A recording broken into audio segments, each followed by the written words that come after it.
my name is Avery Campbell, and this is my big board presentation on modern feminism. So to begin, I'm going to be talking a little bit about myself. So I'm a senior just like everyone else, presenting a big board today. I've been in Flex all 4 years, and I'm a young lady. Now, why is me being a young lady important?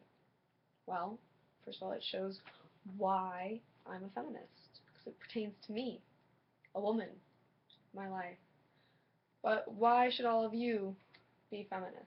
So, how many of you have met a woman? Oh, all of you. Surprising. I know they're hard to come by. How many of you care about a woman? Okay, all of you again.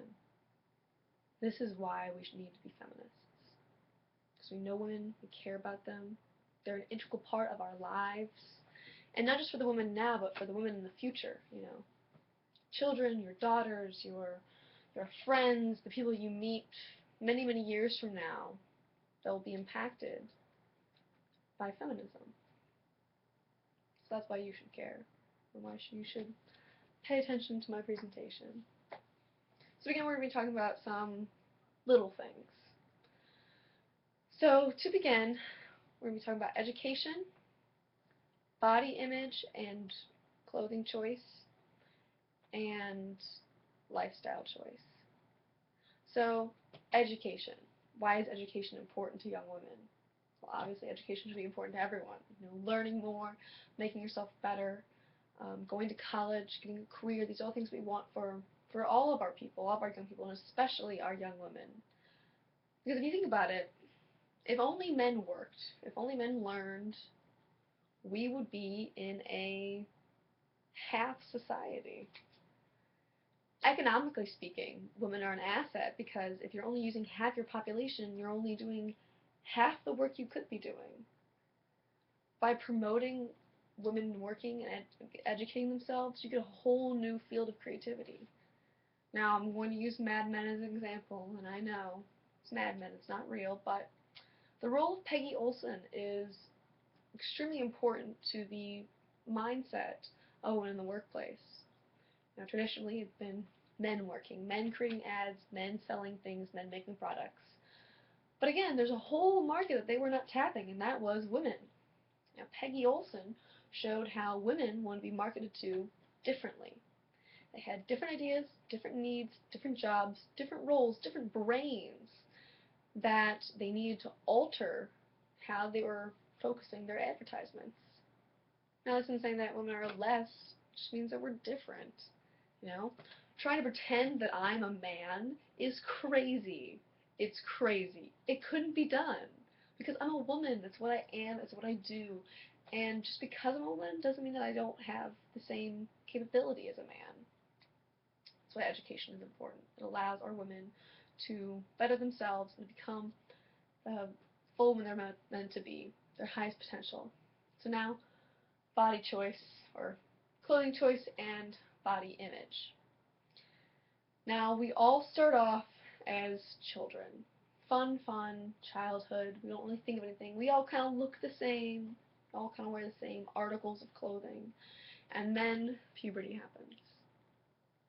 So I hit puberty pretty young. I was all of a sudden taller than everybody else. I had breasts developing. I got my period. My hips started growing in. I started to look different. My body was changing, and the boys kind of seemed to be changing, but not in the same ways that I was. They looked different. Maybe they had more of a jaw, less of a baby face, started getting acne, and maybe a couple scruffy hairs, but I was dealing with a whole new situation that I had never dealt with before. Not only physically of how to manage all of this, but also how I was being perceived. Because now my favorite t-shirt wasn't my favorite t-shirt. Something I couldn't wear anymore because it was inappropriate. Now, I hadn't changed. I was the same person. Same morals, same values, same brain, same everything. And that shirt was the same shirt, but now I couldn't wear it. Now it wasn't okay for me to wear that. It was wrong for me to wear that. And no one explained to me why. I got that my body was changing. It was different than a boy's body, but no one told me why mine was wrong.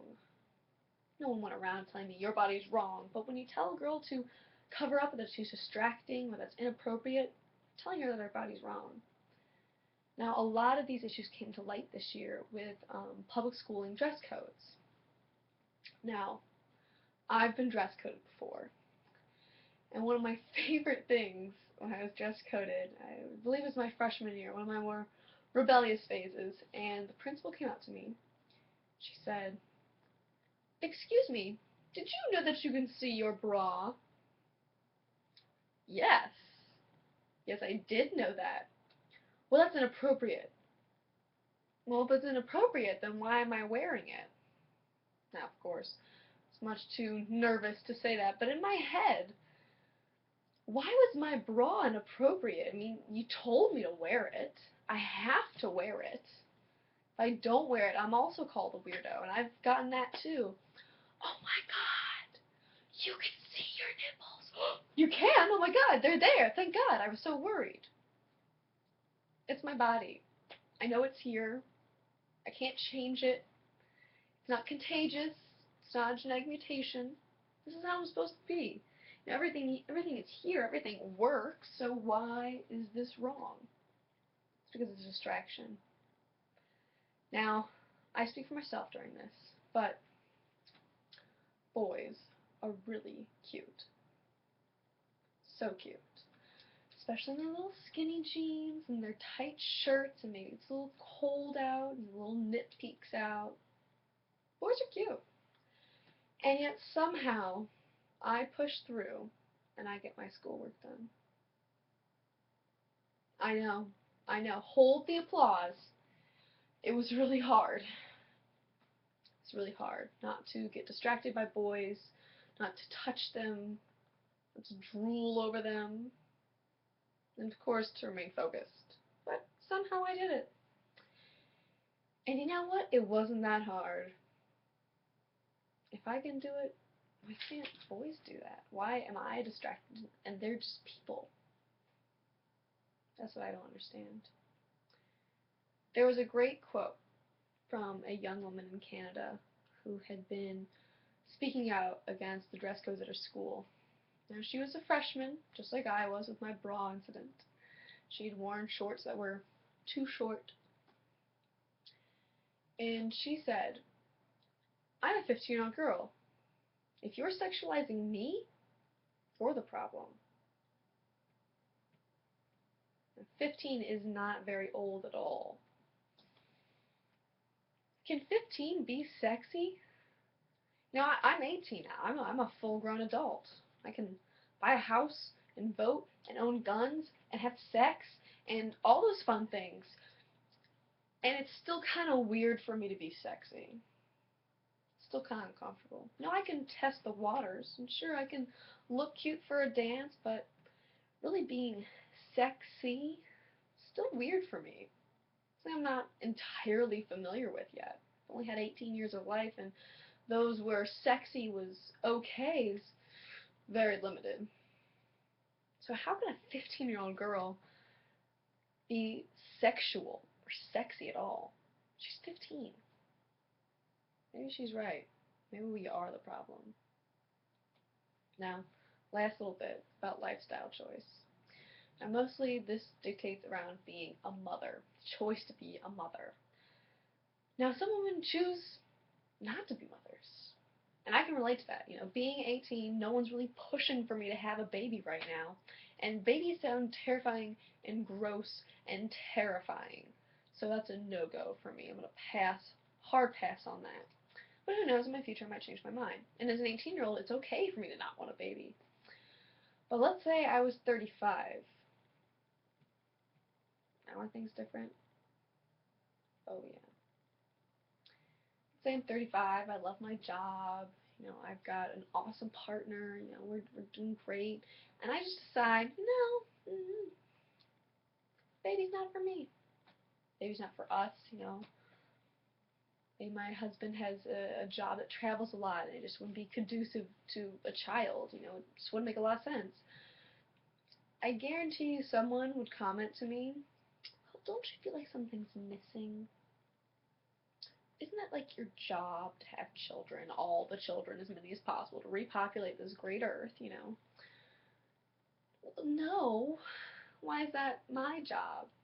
It's not like I can just think, baby, baby, baby, baby, baby, baby, phew, baby. No, there's a whole other set of chromosomes that goes on to create a child. It takes two to make a thing go right, not one. But no man ever asks, well, don't you feel like you're missing something? Isn't that like your job? You know, hasn't fatherhood hit you yet? No, they're just allowed to do whatever they want. You know, Brian is just Brian. The fact that he's a guy makes no difference. But I'm woman, and then Avery. So womanhood comes first for me, and then being myself comes second. When should being yourself ever come second? Hold on, I'm going to open up my computer real fast so I can check the time. Awesome. So, moving on to, oh, hold up. Working moms. Working moms are so, so, so important to our workforce. As I mentioned before, if you're only using half of your population, you're really not even reaching near your potential. So working moms, moms who choose to go back to work and to continue working with their children, face a lot of scrutiny in our society. Not only are they often asked, well, how do you manage it, you know? How do you manage being a mother and working? When very rarely is any man asked, oh God, how do you manage it? You know, being a father and working? I could not even understand what that might be like. But for women, it's a common question. Not only are they scrutinized, but they're often paid less. Now, I was talking to my dad about this. My dad is a high-level CEO, or high-level executive type, and he manages his sales team. Now, he had a particular woman who was very, very good at her job. Very smart, very talented, you know, perfect for a raise. But he couldn't give it to her. And I was talking to him about this, and I was like, Dad, it's the 21st century. You can't just say no to someone because they're a woman. Like, that's ridiculous. You have a daughter. You have me as a daughter, even more so. And he's like, well, you know, Avery, she just can't commit the hours. So what do you mean she can't commit the hours? Are you afraid she's going to get pregnant? Are you going to start putting birth control in her coffee? Oh, my God. He's like, well, no, because she has 3 children and a husband.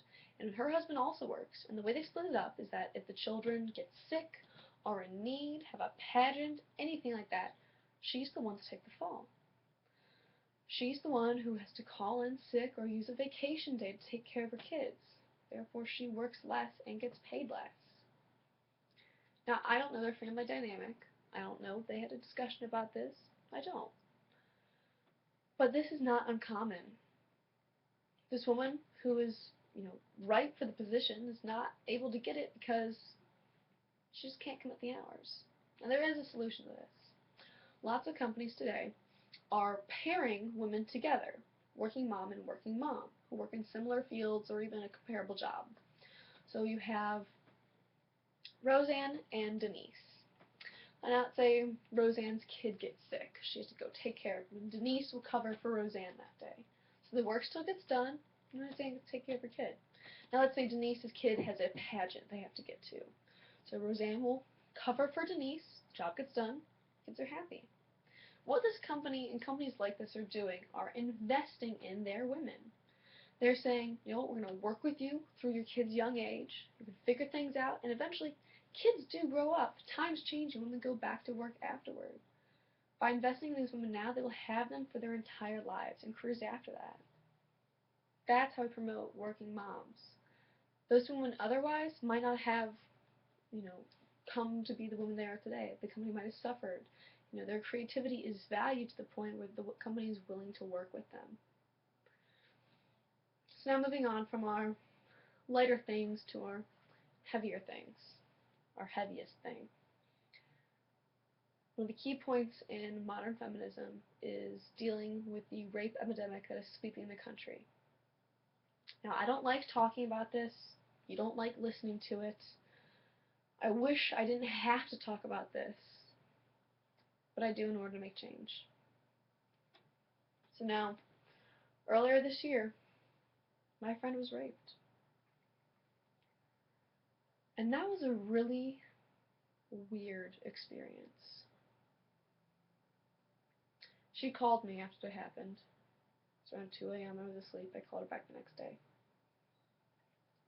She explained to me what happened on the phone. So I was explaining and me more guessing until I knew I was right. We were both crying. We didn't know what to do. But here we were, two strong feminists, two educated women, one victim, one supportive friend. And yet we had to ask ourselves. She asked me, do I call the cops? Now, her rapist was someone that she knew. Someone she'd grown up with, in fact. Someone who had helped her through her parents' divorce. And now she had full control of that person's life. To call the cops would mean that she would probably convict him, that he would spend life in prison, was what she was thinking. She didn't know what to do. So, we started with the basic steps. Went to the hospital. Well, I was at school. Told her to tell her mom take her to the hospital, and I'd be with her as soon as I could be. Went to the hospital, got a rape kit, talked to the police, but decided not to press charges quite yet, because she had to think it over a little bit, really decide what she was going to do. So, took everything down, everything was good, all the evidence had been taken, and a little while later she decided to press charges. Started talking to the officer, and he told her that she couldn't, because there was enough evidence. Well, you didn't fight back, you didn't scream. Well, you knew the guy. You got into his car, consented to get in his car. She did not end up pressing charges, because she was not allowed to. And her rapist walked free. She used to wake up knowing that fact every day. She used to tell that story, that horrific story, to every boyfriend, every close friend she will ever meet for the rest of her life, starting at age 19.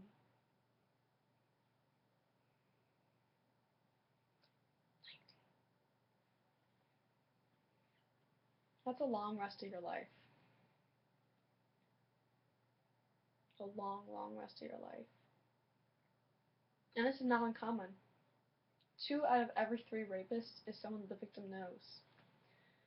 And even more uncommon, or I should say, the more common reaction to rape is to not tell anyone. Over 60% of rapes go unreported. Over 60%. Our statistics are not even close to matching up with reality. That's a terrifying thought. One of the worst parts about this story is that her rapist would call and text her afterward. Had a great time. Can't wait to see you again. It did not even cross his mind that her saying no was even something she was saying. A no is a no. It is as simple as that. A quick confirmation. You good with this? You good with this?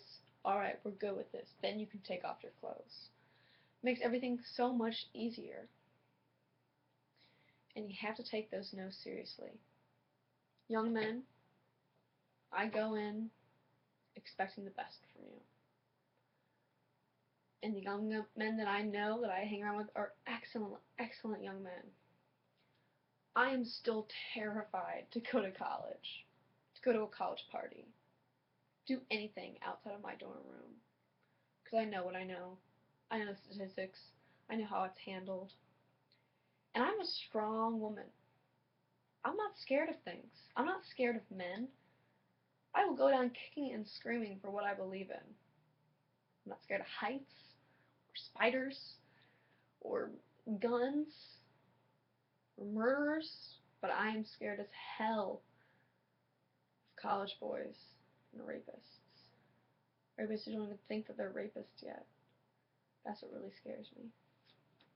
We just take the time. So what can we do to help? Teach your boys a no is a no. Teach your boys respect women. Teach your girls to be strong, to be well informed, to be brave. This is what we can do to combat this epidemic. And to report. Report, report, report.